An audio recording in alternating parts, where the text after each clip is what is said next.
Oh, it says we're live, Sipple. How about that? Live from New Jersey. It's Friday afternoon. I don't know what to say. It is Friday, and we're in. Wow. I don't know. Are we on the turn? Oh, yeah, we're close to the turnpike. Yeah, it's right out there.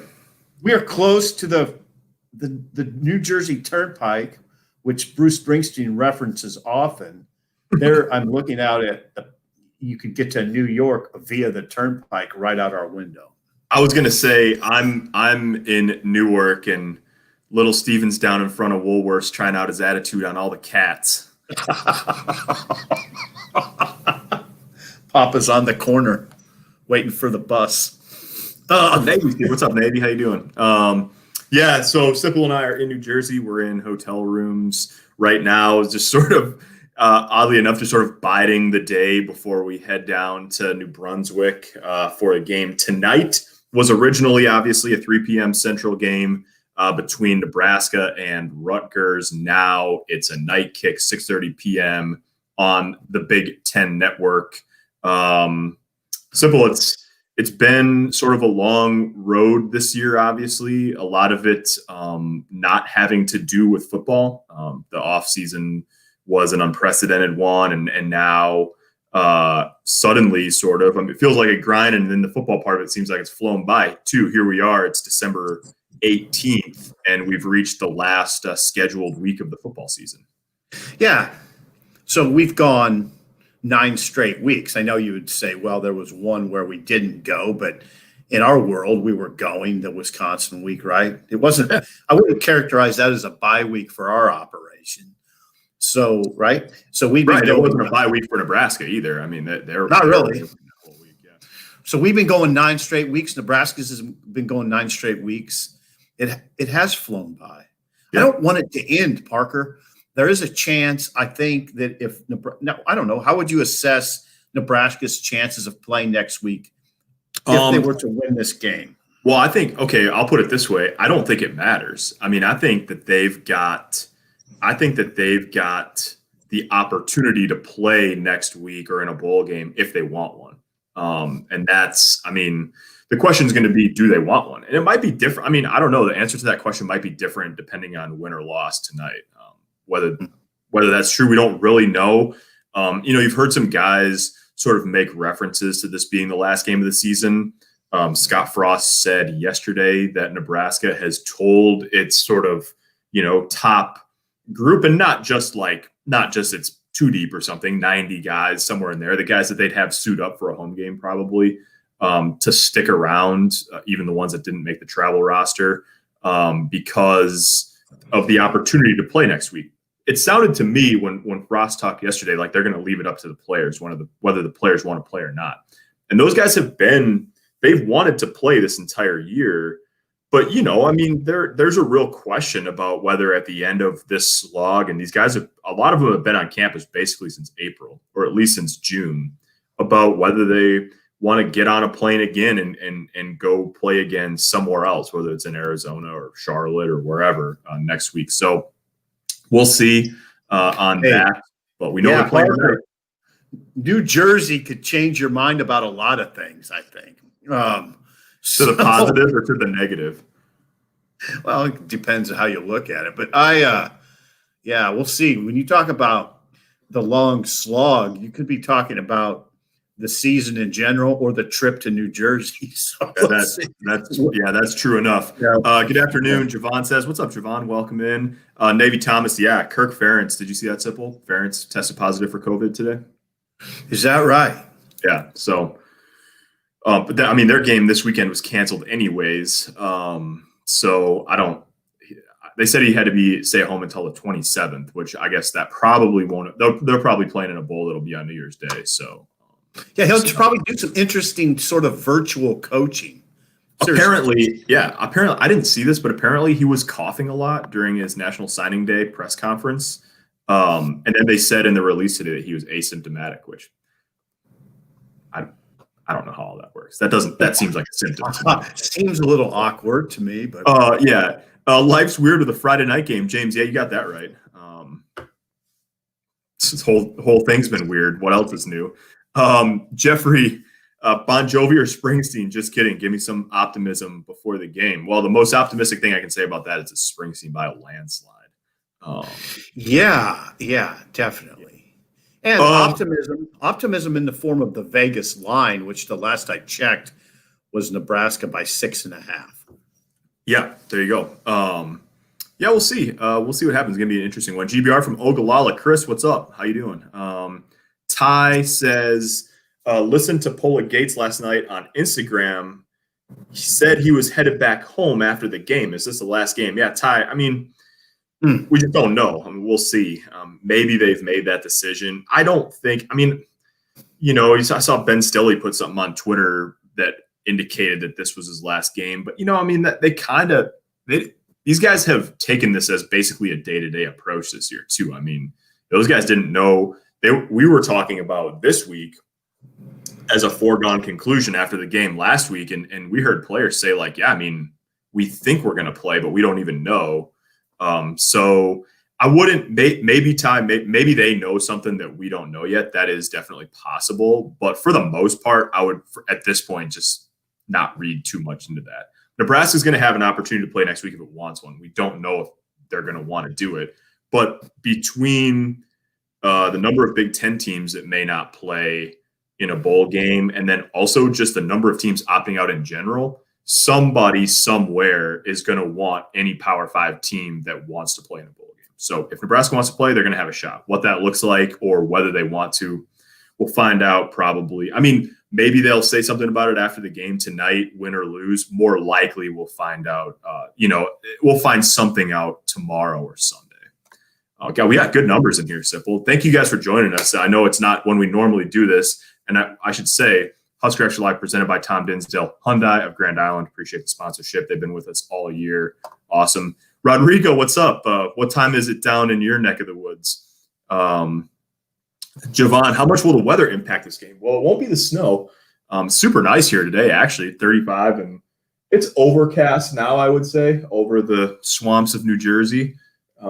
But it'll be cold tonight, but I don't think it's supposed to be anything. I don't know. Someone else asked if the wind. Oh, Dan asked if it's going to be windy. I don't know. I don't think so. It doesn't look windy. Seems pretty nice right now. So it should be it's going to be cold, obviously, but should be a pretty good night for football, all things considered. I saw a photo of the stadium last night, and it looked like they had a lot of snow to clear off today, but they're getting a little help from the temperature probably, and they got all day to do it since we're not kicking off until well after dark. Let's see, Gary from Fremont, but living in Iowa, big win tonight. See, there's your optimism. Gary's coming through with the optimism. Do you think Adrian gives it a go with his shoulder problems? Will that impact the game plan? Maybe we see more Luke. Great question, Dan. What do you think, Sip? Yeah, I think he will give it a go. I haven't heard this week anything that would suggest that Adrian won't be the starter. Usually you would hear something like that. Yeah, right. Just at least in an undercurrent of some sort. I was thinking of it more. Yeah, I was thinking about the question. I should have clarified probably more in the whether it affects McCaffrey's role, whether we'll see McCaffrey more or not because of that. Oh, yeah, definitely could. Yeah, I mean, that definitely could be the case. I think, Scott Frost alluded to that earlier this week in his Zoom session, that they've wanted to get McCaffrey on the field more. Just circumstances dictated that Adrian stay in the game. Now, they might make a more concentrated effort I wouldn't be surprised if they made a more concentrated effort to get McCaffrey a little more time.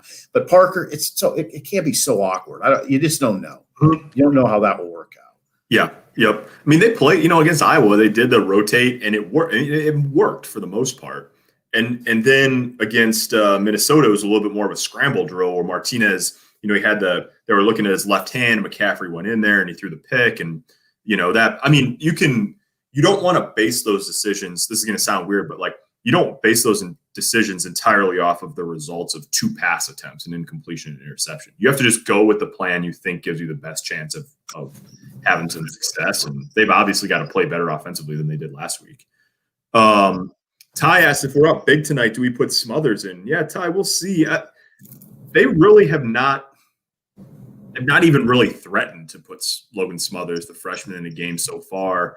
Frost, I asked Frost this week if they gave any thought to trying to get even more young guys involved, given that this could be the last game of the season, and he said no, that the guys who deserve to play are the guys playing. So extrapolate that to the quarterback situation, and you would think that they're probably just rolling with Martinez and McCaffrey. But, I mean, look, if it's a blowout, all bets might be off on that front. Kenny Hamilton in the chat.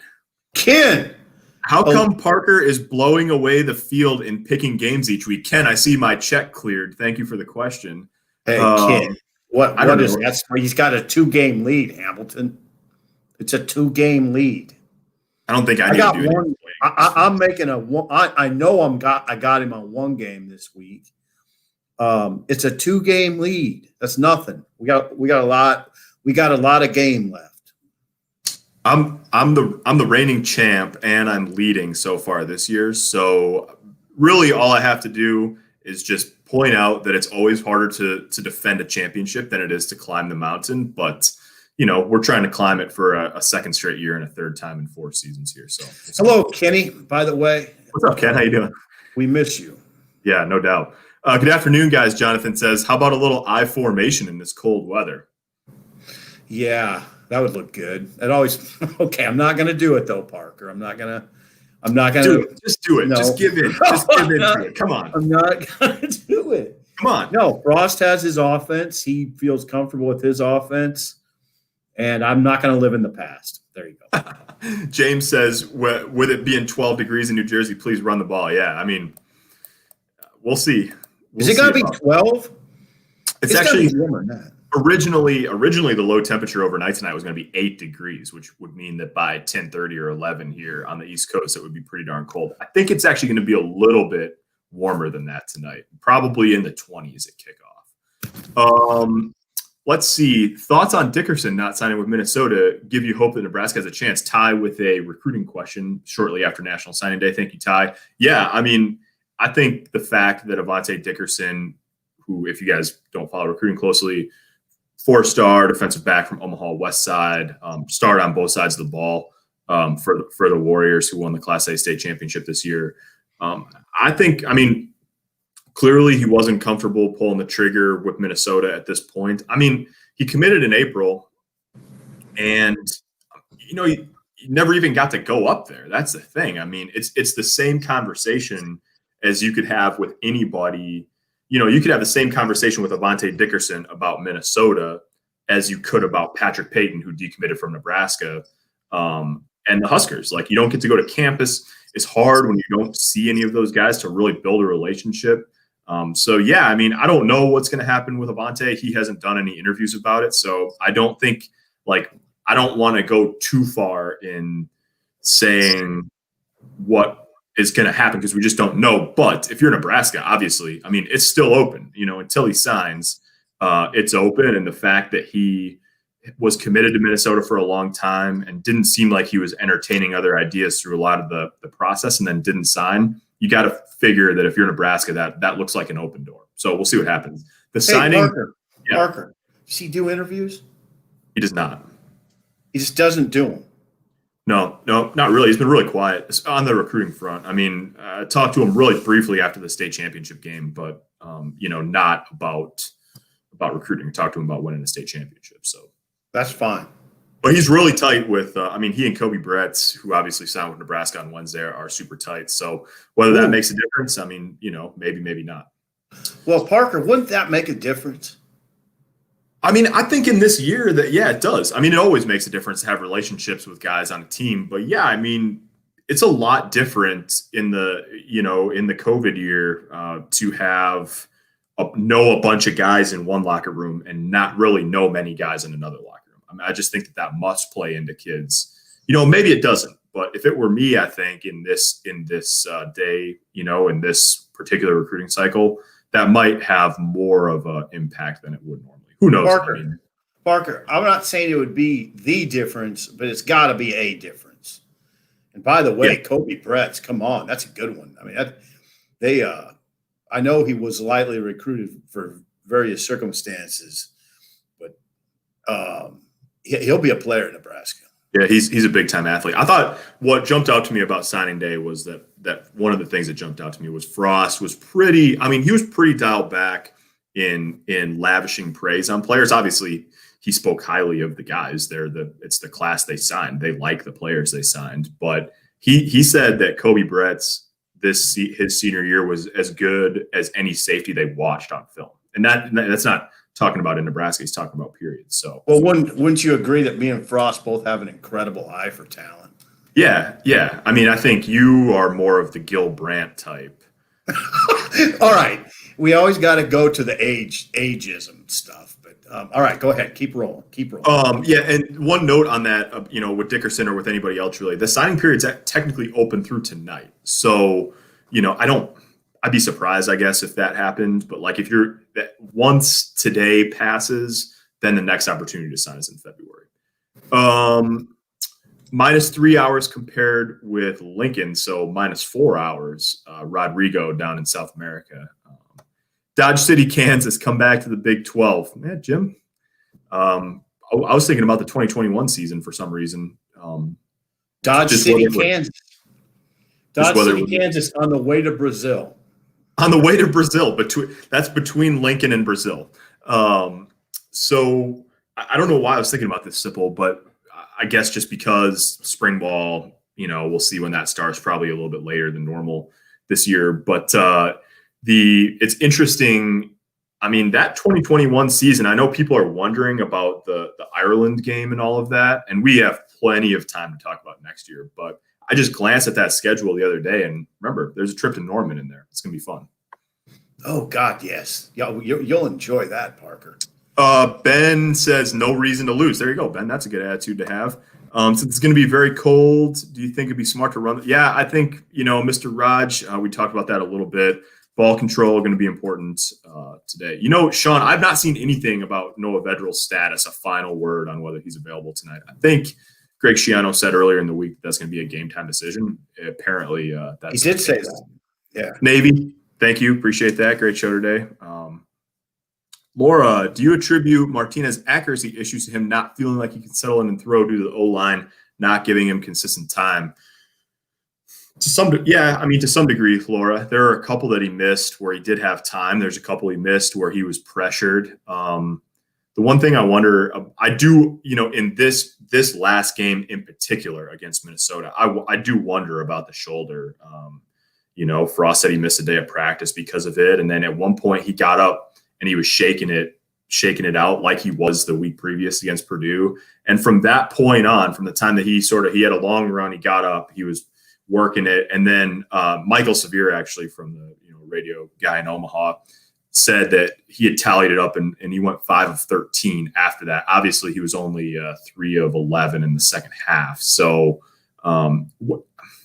he won't say, Adrian Martinez, as much as anybody on the team, is a guy that hates. He just won't make excuses when he doesn't play the way he thinks he should.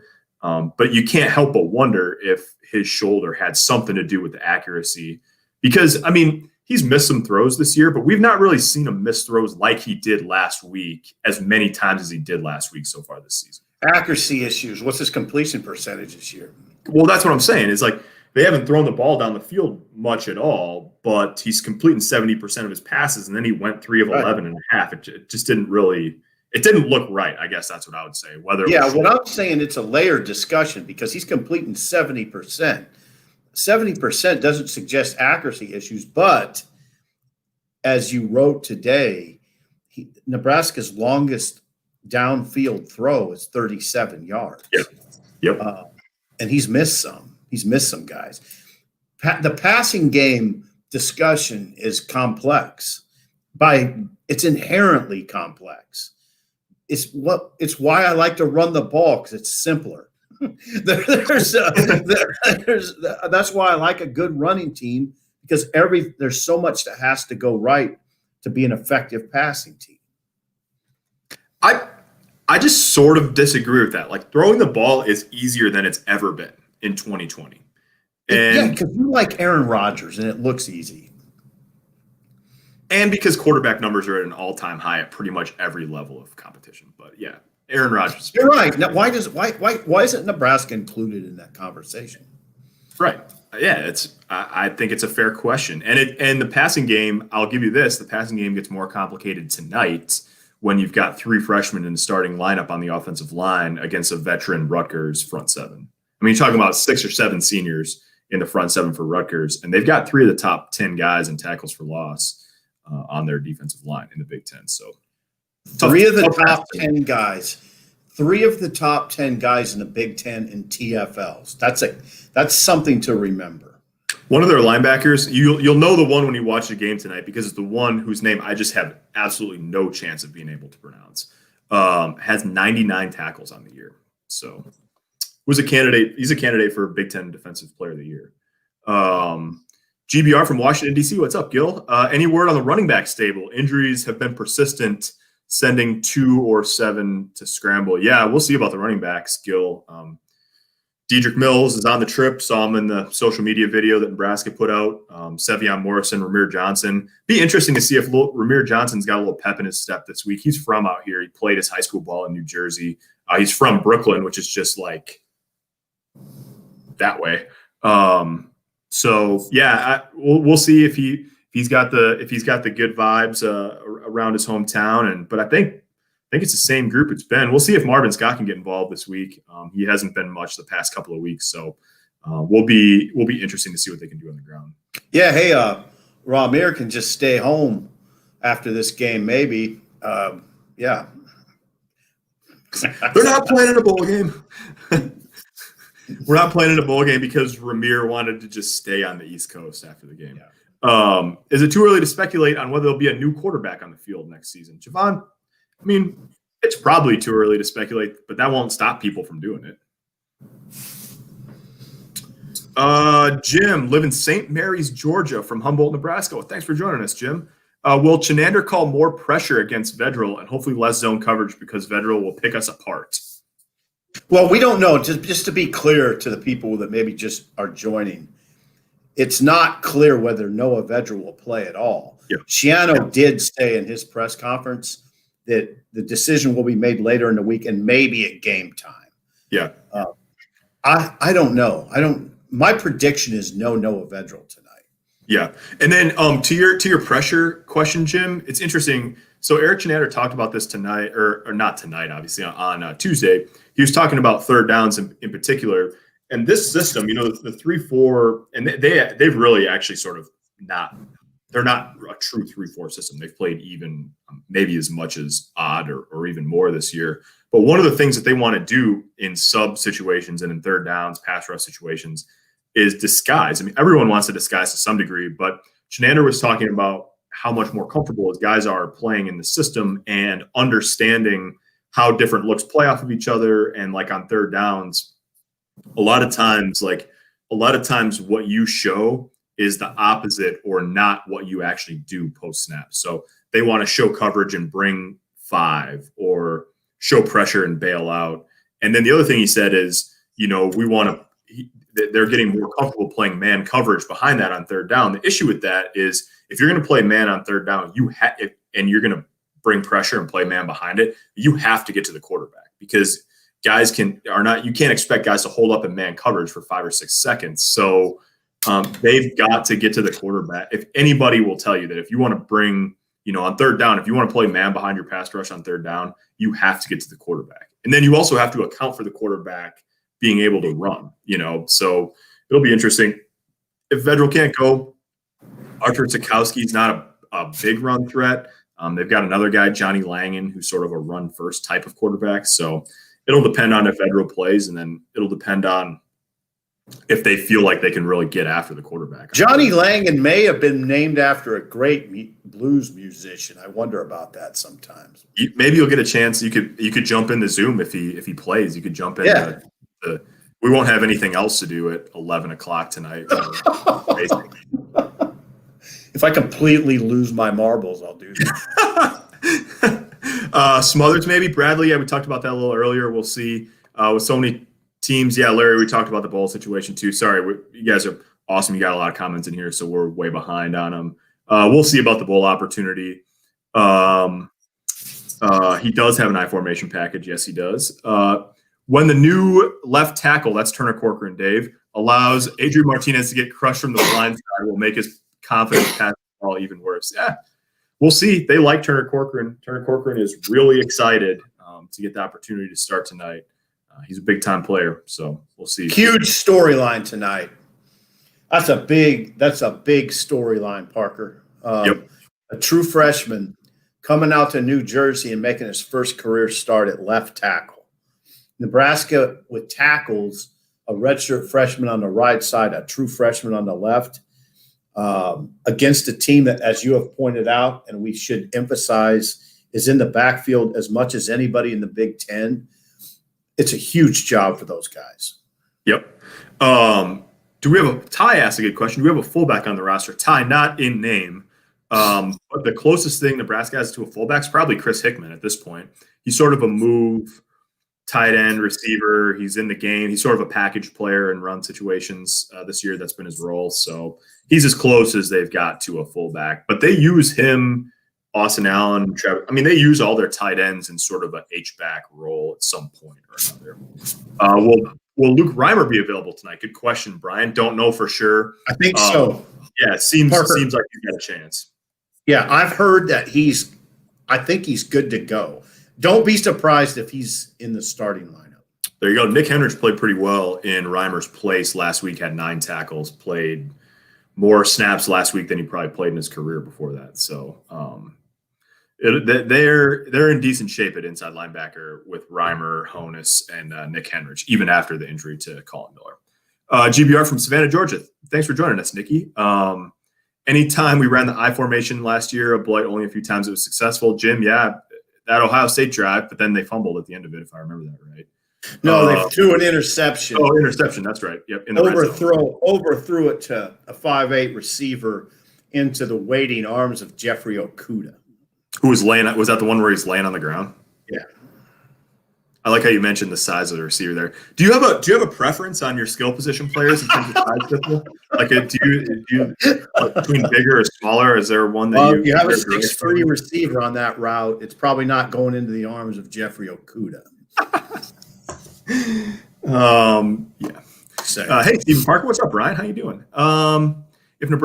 Joshua says, if Nebraska doesn't allow a big special teams return and has 0 turnovers, do they beat a team like Rutgers easily? Well, Joshua, they haven't really done anything easily so far, so I don't know if I'd go that far. But no special teams errors and 0 turnovers, I'll take Nebraska to win in that situation. Okay, I'll tell you something right now. The way the level of disarray we've seen with Nebraska's offense, they're blowing out nobody. Yeah. There you go. Sipple told us right now. Let's see, when can we see Noah Pola Gates? Adrian, that's a good question. Watch carefully on the special teams plays. He's on most of their coverage units. I know he's on the kickoff team. And yeah, I mean, his time's getting closer. They're one injury away. They've just, they've gotten steady play from a couple seniors back there in Deontay Williams and Markel Dismuke. And then on top of that, they think Noah Pola Gates can play the nickel spot too. He's athletic enough to be in coverage a little bit, but JoJo Doman's been maybe their best player on defense. And so his path has sort of been blocked this year, but especially after the season, if those seniors don't come back, I mean, there's going to be, you're going to see a lot of young faces next year in the secondary. And he's certainly one of them. I mean, you would think that. Hey, go ahead. Yeah, go ahead. Well, by the way, he and Miles Farmer, assuming that Farmer gets back from that injury that he suffered against Purdue before the game, Pola Gates, Miles Farmer, Quentin Newsome. I mean, all those guys are going to play big roles in the secondary next year. By the way, yes, it's probably either JoJo Doman or Cam Taylor-Britt who's the best defender. Yeah. I would probably say Cam Taylor-Britt is Nebraska's best defender, who won't be in the first half today, right? No, he got hurt. No. Back. Yeah, he's back. My bad. Yeah. If there was a silver lining to that penalty against Taylor-Britt last week, it was that it happened. He missed virtually the minimum that you can miss because it happened right at the end of the first half. Let's see, a couple more Sipple. I mean, not like we have a lot better else to do this afternoon. So got a ton of questions in here. Thanks for joining us, guys. Rodrigo, how many players are you expecting in this recruitment period? I mean, in addition of the already signed. Yeah, good question. So Nebraska announced 19 high school signees on Wednesday. Their class is really at 20. They have a graduate transfer too, Chris Kolarovic, who is from Northern Iowa. They really like him. He's already enrolled. He's enrolled. He's set up for classes next semester, starting in January. But the paperwork's different for graduate transfers, so they couldn't talk about him. But he's in. There's nothing to worry about, all that. So their class is at 20 for all intents and purposes. They can go up to 25. So that means, one or two of those spots they probably saved to use on the transfer market. So I would say they'll be looking for somewhere between 3 and 4 more players to sign in February. Now, I think one of the things you've seen, and Nebraska has gone more this way last year and the year before, but I think you'll really see it this year. There are going to be so many players in the portal that Nebraska doesn't feel the need to reach for a player like maybe not in February. They'd rather take those spots to the portal and see if they can use them. Worst case scenario, if you sign 24 instead of 25 this year, that spot can be back counted, for 2022. So the short story is they have 5 more spots. And if you were going to dream up an ideal high school close to the class, if it were me, like if you wanted to lay out, and I'm going to write about this next week, but if you were going to lay out an ideal finish to the class, if Nebraska ended up with Avante Dickerson, Tia Savea, who's a defensive lineman from Las Vegas, and Wyndon Hohuli from Hawaii, outside linebacker. If you had those 3 guys, you got to 23 and you took 2 spots into the offseason used on the transfer market, that would look pretty good. Parker, you feel pretty good about the linebacker from Hawaii, right? Yeah, I like him. Well, you feel pretty good about him being in this class. Yes. Yeah, I think Nebraska's in a pretty good spot for him. I would emphasize that they're in a really good spot and I think is that the number 1 player in Hawaii? Yep. Say his name one more time. Wyndon Hohuli. I don't know. I don't know if I've got the last name. I'm confident. Kolarovic is an important player. I mean, he's ready made, right? Yeah. He had injury problems too. Well, okay. So in 2018, he suffered a foot injury that was a bad one, and then he had some complications after surgery, and so it actually cost him the end of the 2018 season, and then he wasn't fully healthy until a couple games into the 2019 season. But look at his Chris Kolar. We're talking about Chris Kolarovic of Northern Iowa. Look at his tackle numbers. Yeah, I mean, he's a machine. Yeah, he's a machine. He's a machine, and he's got. When you look at him, his measurables 6'1" and 230. He's kind of he's sized. He's listed around the size of like Will Honus. And I don't know that that's too bad of a comparison. I mean, he's probably a box linebacker. I don't know if they'll have him, I don't know if he's an outside type of guy, but he can run. He had a pick 6 this past year. And so he's a guy they like probably in that inside group. And then the interesting thing about their high school guys, Seth Malcolm, Randy Kapai, and Makai Bayer, who's from out here in New Jersey, actually. All of those guys are, and then Wyndon Hohuli would fit into this group too.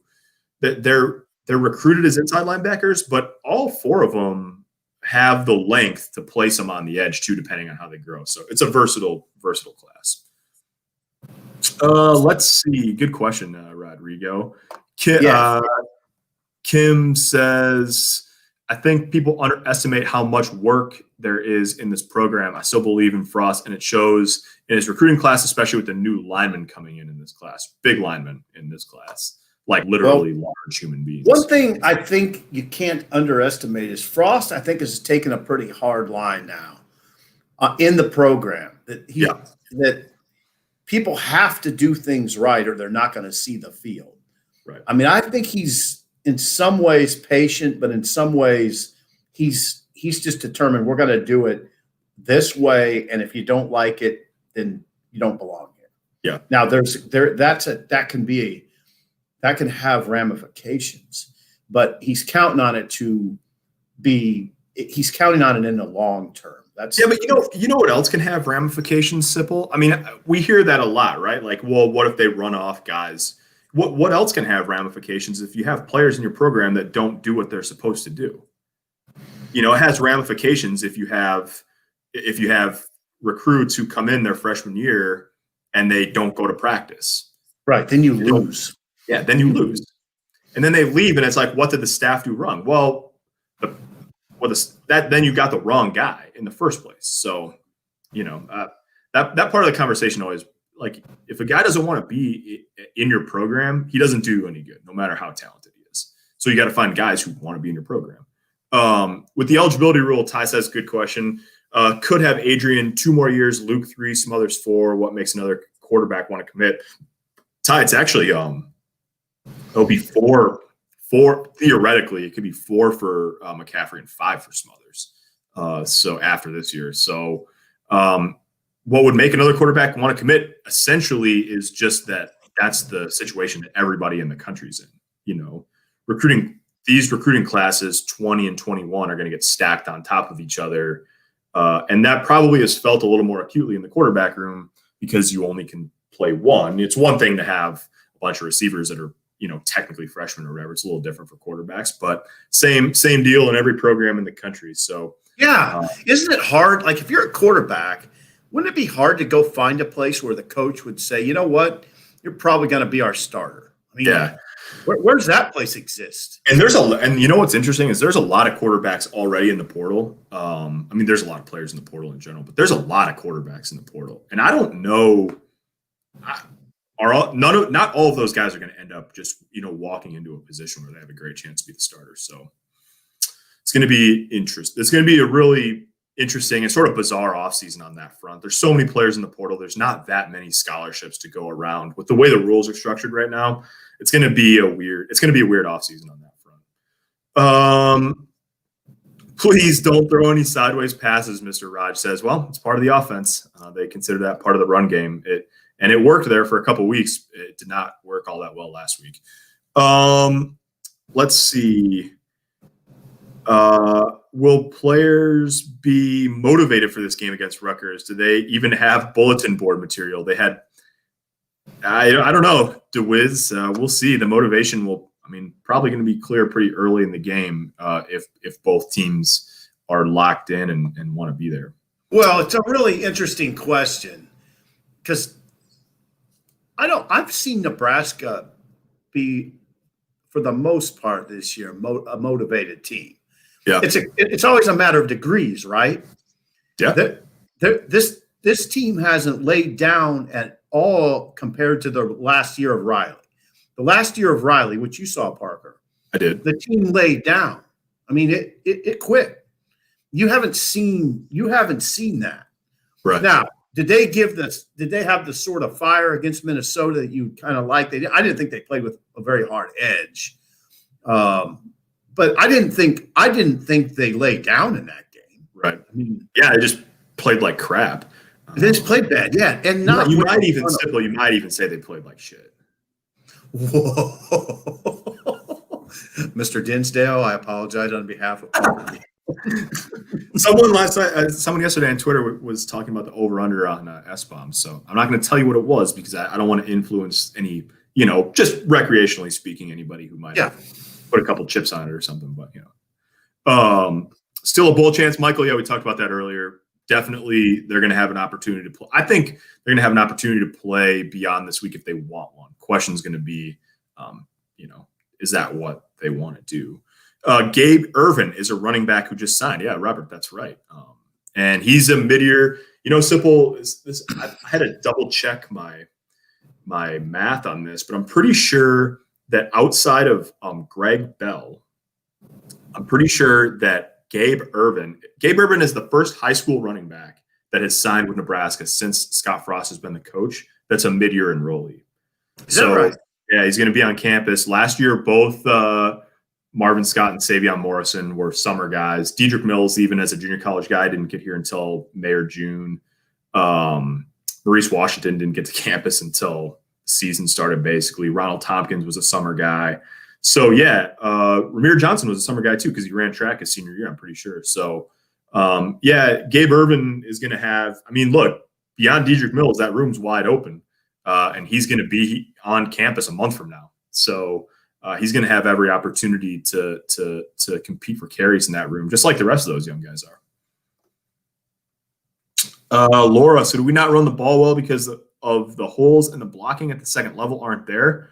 We know Mills can move when he gets room. Yeah, Laura, I mean, we haven't seen – I don't know if Mills has totally been at top speed the last couple weeks. He said that he feels fine. I thought there were some just amateur watching. I thought that there were a couple of cuts that maybe missed last week. But also, they have not consistently – move the line of scrimmage up front the way I think that they hope. They have not. Football is a beautiful sport in part because it's complexity. There's a lot that goes into that question, but I do think a lot of it is Diedrich hasn't been 100%. But and you're not an amateur watcher. I do think I just think there's a lot that goes into it. He's had some nice runs, but they're just not a very explosive offense. Dan says, where are Houston and Nance? Why won't we ask about them? Well, Dan, I don't really understand the second part of your question because we have asked about them, not in the past couple of weeks, but they're both on the scout team, and they're apparently not close to contributing because we've heard that from the offensive coordinator, Matt Lubick. Demarion Houston got a shot. I mean, they're around. They're there working on the scout team. Demarion Houston got a shout out from Cam Taylor-Britt after the Penn State game. That he had Demarion Houston had played Jahan Dotson in practice on the scout team, and Taylor-Britt complimented him for his work in doing that. That is literally the only thing that we've heard unsolicited about either of those guys. Some of that conversation is about size. They're very little. They're little guys. I mean, it might be some of it. They just need to keep getting bigger. So, and guys develop at different rates. Maybe when they're sophomores and juniors, they'll be ready to be contributors. I mean, they're not. Let me put it this way, and there's nothing against Demarion Houston and Jamie Nance. It's really not. But they don't. That when you set the roster on who, like, not everybody dresses for home games this year because of COVID. They have 90 guys on the dress list basically for home games, and there's a freshman walk-on receiver. Who is Baron Miles Jr., the son of former Nebraska player Baron Miles. Baron Miles Jr. is on the dress list as a freshman walk-on, and neither of those guys are. I mean, that is a clear indication about sort of where they're at in the pecking order. Good point, Parker. I think it was Bob Devaney that said, Lorna starts her comment, when you throw the ball, 3 things can happen, and 2 of them are bad. That's all I'm saying, Parker. Parker, the passer. We ran the option when I was in high school. We didn't do much. Okay. Fox gives the Pac-12 game tonight. Gives us the Pac-12 game tonight instead of the Big Ten game. Pure garbage. I don't understand. I don't understand what you're saying, Navy. Is the Pac-12 championship game tonight? That game's usually on. Well, I don't know where he's at. Where I'll be watching from. I don't know. Oh, I see. Yeah. If you're watching somewhere that's not in Big Ten Network country, I see what you're saying. Yeah. I think that there was little to none hype about signing day. I like that there was little to none hype around signing day. GBR from Kansas City, Justin says. Well, Huskers.com did some things which they're required to do by the world. But Frost is never going to get into that too much. Right. Frost is very Pelini-like in a lot of ways. Frost better fits the Nebraska of old. He's more Solich, Osborne than he is Riley Cal. Well, I mean, Frost would kill me if I compared him to Riley. Or Callahan. We call him and tell him, hey, Sipple said you're kind of like. But Frost has sort of an old school Nebraska mentality, and that mentality back in the day was recruiting was not something that was hyped hardly at all. Dan asked, any idea which walk-ons are early enrollees? Dan, I don't know that, to be honest with you. I think they announced 12 maybe on Wednesday. Good question. That's a good question, though. A couple of them probably are, but certainly not all of them. And I honestly don't know which ones are at this point. We need a bruising running back. Yeah, Mark, good point. Yeah, and you might have one in You might have one in Gabe Irvin, and you might have one in Marvin Scott. Marvin Scott might be, but I don't know. I mean, you want to see more. You got to see more of that. Gosh, you guys are awesome. Just keep on rolling with us here. What is the future with the quarterback room? Who starts next year is the future now of McCaffrey? Andrew, I mean, yeah, it's been a week-to-week proposition this year, so I think it's pretty. I mean, I'm not trying to like kick the can down the road. I'm not trying to like avoid the question when I say I just have no idea who's going to start next year. It could be Martinez. Oh, come on, Parker, you have an idea. I mean, if it's you have an idea. Yeah, I would guess it's one of the three guys in the program between Martinez and McCaffrey. Wouldn't you say Adrian has the edge right now? Maybe. I mean, maybe. McCaffrey closed the gap with you're talking about the difference between getting ready in a couple weeks rather than several months, right? I mean, like, who's to say that in a normal offseason, McCaffrey doesn't continue what we heard about him this offseason was he made a lot of strides, I mean, I think that last year at this time, people were saying, "Oh, look at he was 7 for 11 or whatever. Look at how good of a passer he is." And then he's had a rough go of it this year. He's thrown 6 interceptions and 76 pass attempts and all that. Just about the time people kind of started to come back around on Martinez, he played 2+, pretty solid games. They didn't play well against Minnesota, and people are off of that again. So it's always got to be, and I think this is the way that Scott Frost and Mario Verduzco think about it, is it's never as good or as bad as you think it is right after it happens. And I just think it sets up for an interesting offseason. And yeah, I mean, Martinez has the same experience edge he had last year, and he's a better passer right now than Luke McCaffrey is, but that's a long offseason to yeah. That. And Smothers is a wild card. I mean, that's a wild card. You just don't know if Smothers – he's got 10.8 speed in the 100. We know that. We know what Frost and Mario have said about his decisiveness and vision. It's intriguing. So my money's still on Adrian remaining to start. Any chance we make up the cancel Wisconsin game? Dan, probably not. Doesn't seem like it. Seems like it's a bowl game or not. And that's really that's the question at this point. Ryan says, any word on the Omar Manning situation? Ryan, the word on that all season has just been that he's not healthy. And that's really all we know. I know he had a hamstring issue at some point. We know that he had some, a personal health issue that he was dealing with. Beyond that, really don't know. I know that he's said on social media in the past few weeks that he's not transferring and that he's hoping to be on the field soon. What that means, I'd be surprised if he's in New Jersey tonight. I mean, we'll obviously see. We don't have any reason to believe that that's the case, but at this point, the season's almost over, so you're probably looking at next year. But that's really, all we've been told is that he's been hurt and he hasn't been healthy. So, do you guys see here about the NCAA allowing teams to play makeup games in the postseason? Yeah, Jack, it's sort of a weird rule. You can make up a conference, can ask the NCAA to basically make up a game in place of a canceled bowl game. So it's not any game, but for example, the Big Ten and the Pac-12 typically would play each other in it was called the Red Box Bowl, the Foster Farms Bowl, the one that's in California. So the Big Ten and the Pac-12 could ask the NCAA to make up that bowl game that got canceled, with a game somewhere between a Big Ten team and a Pac-12 team, somewhere between tomorrow and December 31st. I don't think that that's going to happen, primarily because the bowls that are still existing are scrambling to try to find teams to fill games. So to me, the way it looks is enough teams have already said they don't want to play, that anybody who really wants to play in a bowl game is going to be able to find a bowl game to play in. So I don't think the conference is going to have to ask the NCAA to make up any games that have already been canceled. That's just, that's back of the envelope math, but that's what it looks like sitting here right now. Got that, Sipple? I do. I was listening intently.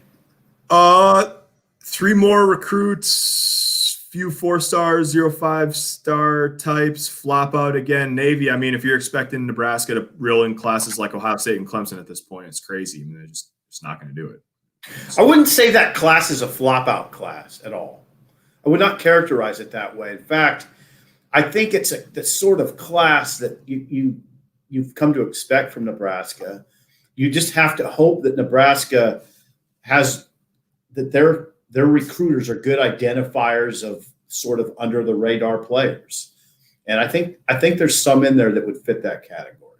Good. Like we talk about Brett's. I mean, that's an example. But how about the lineman? Both of them. The D lineman, Parker, the kid from Antioch, California, and the kid from Michigan, Grand Rapids. They're both guys that were fairly highly recruited, right? Yep. Fairly. Yep. And they look good. Nebraska got 3 guys ranked in the top 200 or 150 in the closing days last year before signing day that are those type of players that you're talking about, 4-star guys, top 150 recruits.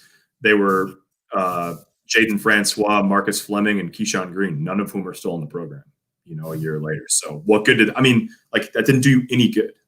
You got out of that group for their careers at Nebraska, you got 5 catches for 75 yards and a bunch of headaches. So, and that's not to say that you don't want players who are highly regarded by the recruiting services, but you have to know you got to get guys who you have a high degree of confidence are going to work too. And I would say the other thing that I haven't really seen talked much about this year, but be a little bit leery. I 24/7 Sports and Rivals really do a great job. I have a lot of respect for virtually everybody who works at those places. But those guys had a harder job this year too, because some players didn't even play this year and they weren't able to get out and scout as many games. They're not getting feedback from coaches because coaches aren't seeing players live, or not as much, at least. It's coming in a different way.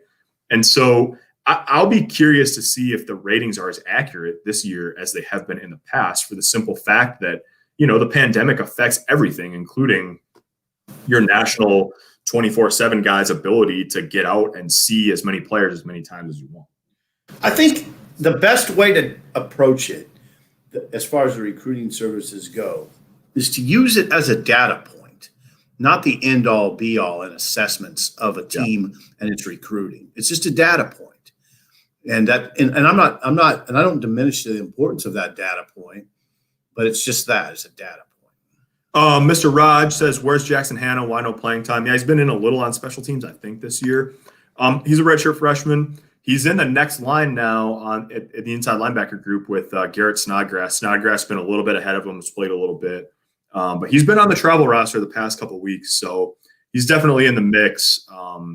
Barrett Root has talked about everybody developing at different rates. Like, he knew Luke Reimer was going to be a player after one practice. That doesn't happen with every guy. And so, Jackson Hanna's got 4 more years in the program if he wants it. There's plenty of time for him to turn himself into a productive player still.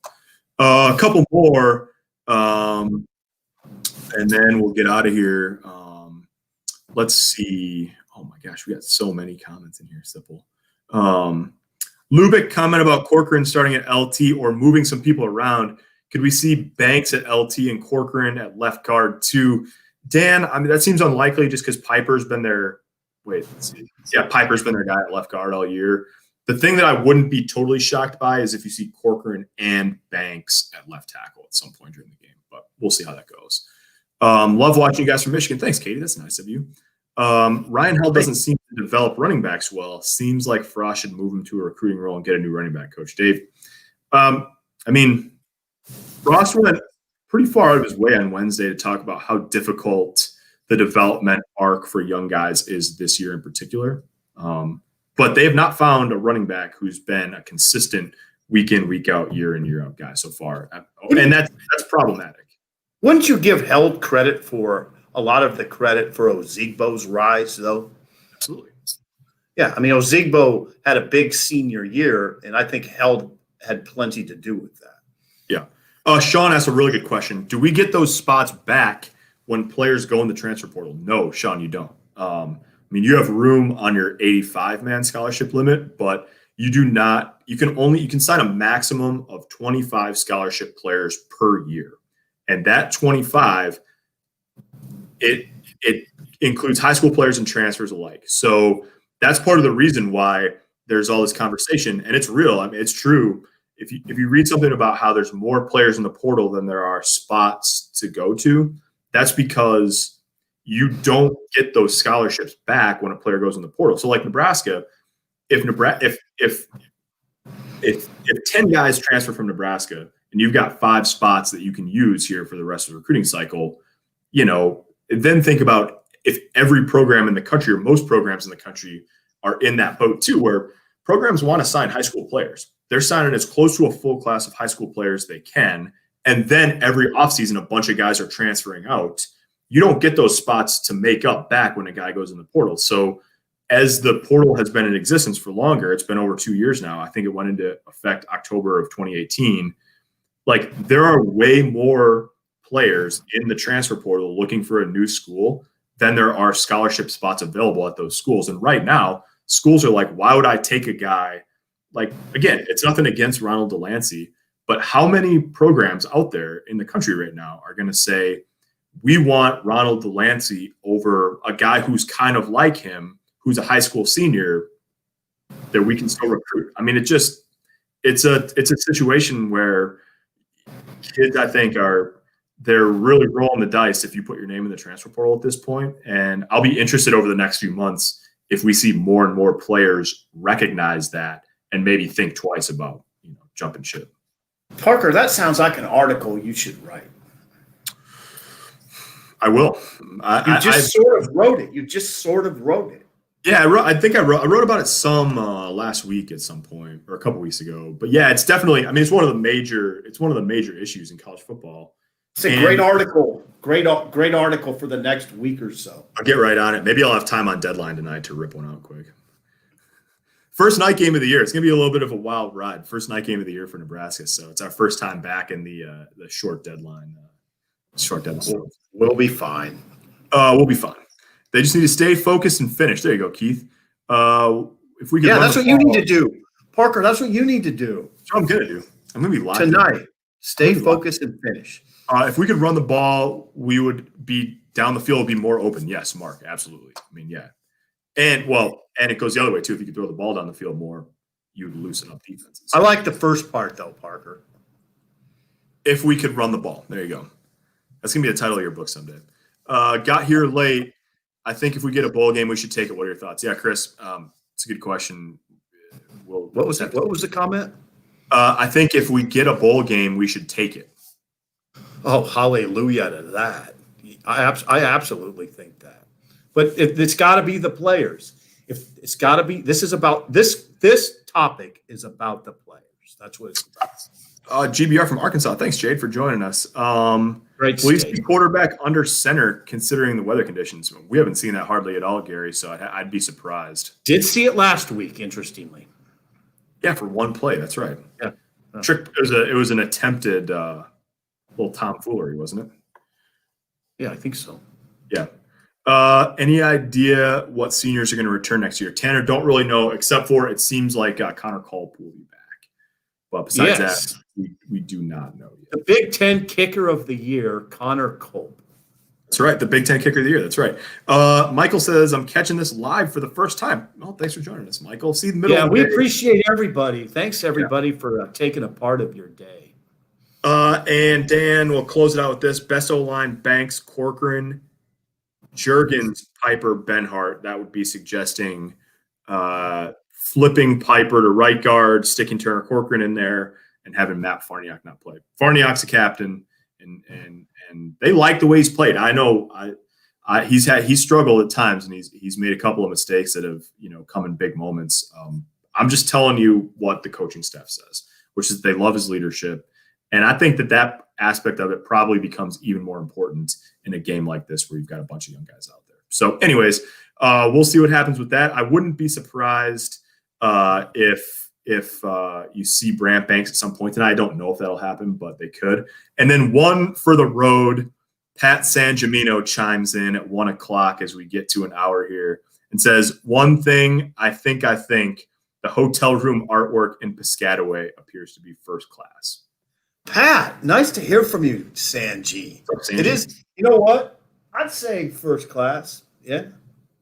First class. The lamps, not so much. I don't know if you've looked at the lamps. Disappointing. I haven't really taken a lot of time to consider them. So, all right, we're gonna call it there. Solid hour. Look at that. Sipple froze right on cue. 1 hour in. We're gonna call it there. We really appreciate everybody joining us. We had a great crowd today. This has been Husker Extra Live, presented by Tom Dinsdale Hyundai in Grand Island. Sipple and I will have a Keys to the Game victory sometime before kickoff tonight. You can find that on journalstar.com, as well as a metric ton of content from National Signing Day, the lead up to this game. Our boss Clark wrote a story about Noah Vedral. All that stuff, huskerextra.com. And by the way, while we've got you here, it's a great time to subscribe, journalstar.com/subscribe. You can get 5 months for $5. It's a crazy deal. That means you can read all of our stuff through the offseason. It's going to be an interesting one. We'll see if they'll play next week. There'll be more recruiting stuff in that. You get everything, plus all the local news, like guys like Sanji and all that pump out. So thank you for joining us. We will talk to you. I don't actually know if we'll be able to get a post-game one of these in tonight, just given how late. Yeah, Parker, I don't know if we'll do that tonight. Maybe we'll do that on. We might do that on Saturday afternoon when we get back to the homeland and get our stuff written. Okay. So for Steve, I'm Parker. This has been Husker Extra Live. Thank you so much for watching.